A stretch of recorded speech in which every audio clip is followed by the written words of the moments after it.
The Robyn Hode Enigma, unraveling England's greatest mystery in the shadowy depths of medieval manuscripts. Tucked between royal chronicles and ecclesiastical records lies one of history's most tantalizing puzzles. A name appears sometimes as Robyn Hode, other times as Robert Hode, attached to fragments of stories that would eventually birth the world's most enduring outlaw legend. But here is what will shock you. The Robyn Hode we know may be a complete fabrication, built upon the bones of forgotten rebels whose true stories are far more extraordinary than any Hollywood adaptation. The Phantom of Sherwood, when legend meets reality. Picture this. It's 1377, and a court clerk in York is recording the name Robyn Hode in official tax records, not as a fictional character, but as a real person who owed money to the crown. This isn't the stuff of ballads, this is bureaucratic reality. Yet, within decades, that same name would become synonymous with legendary heroism. How does a tax evader transform into England's greatest folk hero? The answer lies in one of medieval England's most sophisticated propaganda campaigns, though perhaps not the one you'd expect. Recent archaeological discoveries in Yorkshire have uncovered evidence of systematic royal raids on forest communities throughout the 13th and 14th centuries, raids that targeted not bandits, but entire populations deemed problematic by Norman authorities. What if Robyn Hode wasn't a single man, but a composite identity representing countless forgotten voices of resistance? The Barnsdale deception, geography's hidden secrets. Everyone knows Robyn Hode lived in Sherwood Forest, right? Wrong. The earliest ballads place him firmly in Barnsdale, Yorkshire, detail that unlocks a conspiracy spanning centuries. Barnsdale wasn't just any forest. It was a crucial crossroads where the ancient Roman road system intersected with medieval trade routes. Control this area, and you controlled the economic lifeblood of northern England. Here is where it gets fascinating. 14th century court records reveal that Barnsdale was home to an underground network of what we might call medieval highway regulators. Individuals who imposed their own taxation system on merchants traveling the Great North Road. These weren't random bandits. They operated with military precision, maintained detailed knowledge of cargo manifests, and seemed to possess insider information about royal tax collectors' movements. Carbon dating of recently discovered coins buried near Barnsdale shows a pattern that should make historians pause. These caches were buried during periods of specific political upheaval, suggesting coordinated resistance movements that spanned generations.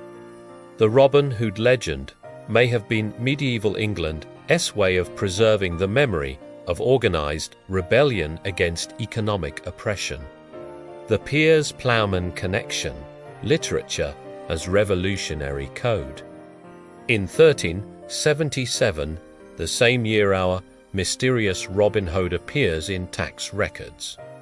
William Langland publishes Piers-Plowman, a poem that contains the earliest known literary reference to Robyn Hode. But here's the twist that most scholars miss. Langland doesn't present Robyn as a hero. Instead, he's mentioned as someone whose stories are preferred by lazy priests over their religious duties. This wasn't just literary criticism, it was political commentary wrapped in poetic code. Langland was writing during the build-up to the Peasants' Revolt of 1381, a period when any direct criticism of authority could result in execution. By embedding Robyn who'd references within religious satire.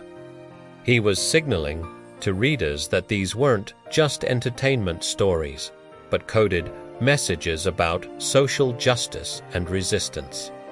Recent analysis of medieval manuscripts reveals that Piers Plowman circulated through the same networks that distributed underground political pamphlets. The Robyn Hode stories weren't just folklore, they were revolutionary literature disguised as entertainment.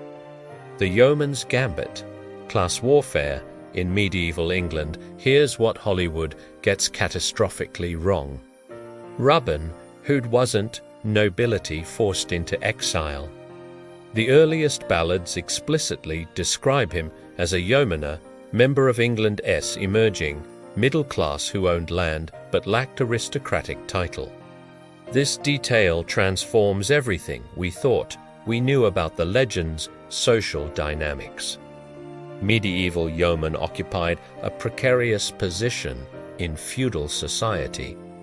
They possessed enough wealth to threaten established nobility, but lacked the legal protections of aristocratic status. They were literate, mobile, and increasingly resentful of taxation without representation. Sound familiar? Robyn Hode stories weren't just about helping the poor.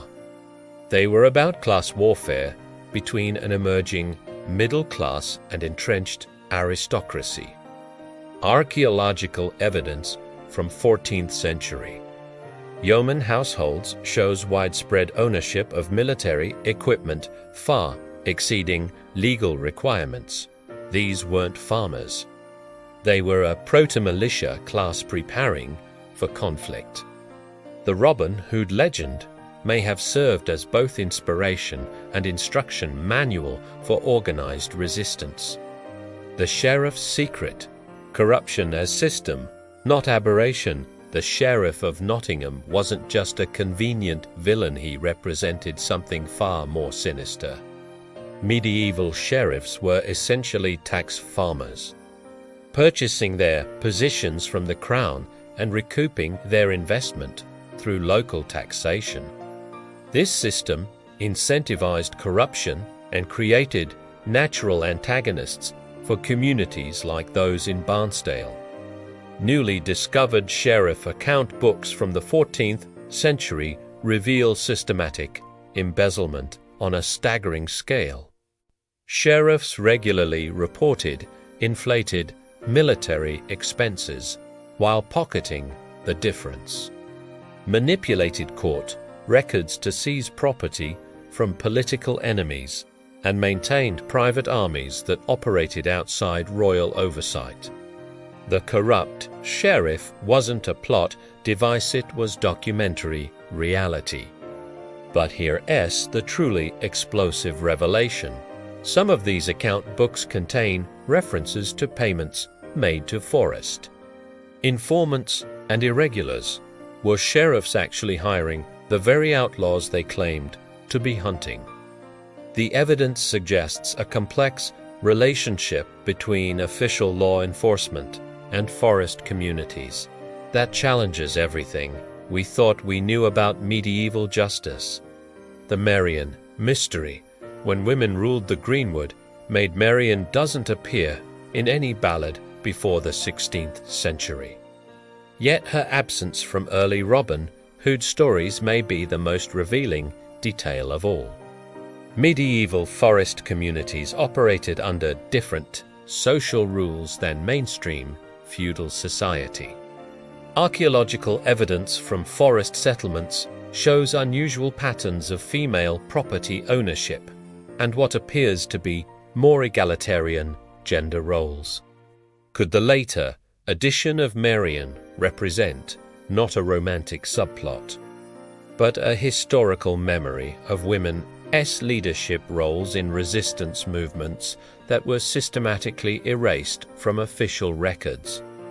Recent discoveries of medieval weapons caches include numerous items specifically sized for women, suggesting female participation in armed resistance was far more common than traditional histories acknowledge.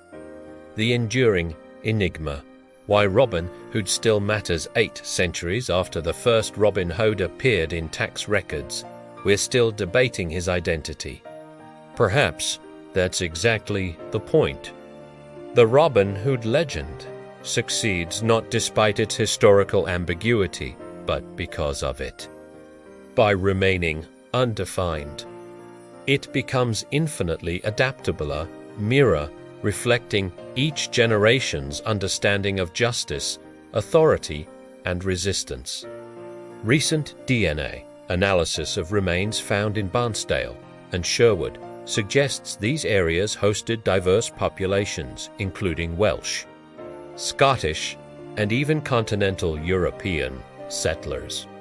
The Merry Men may have been history's first documented multicultural resistance movement, united not by ethnicity or birthplace, but by shared opposition to systemic oppression.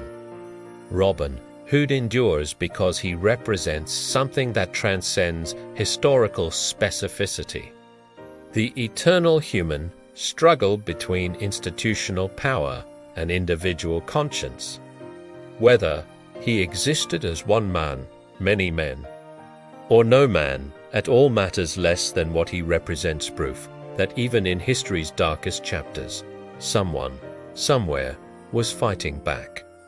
The mystery isn't whether Robyn Hode was real. The mystery is why we still need him to be.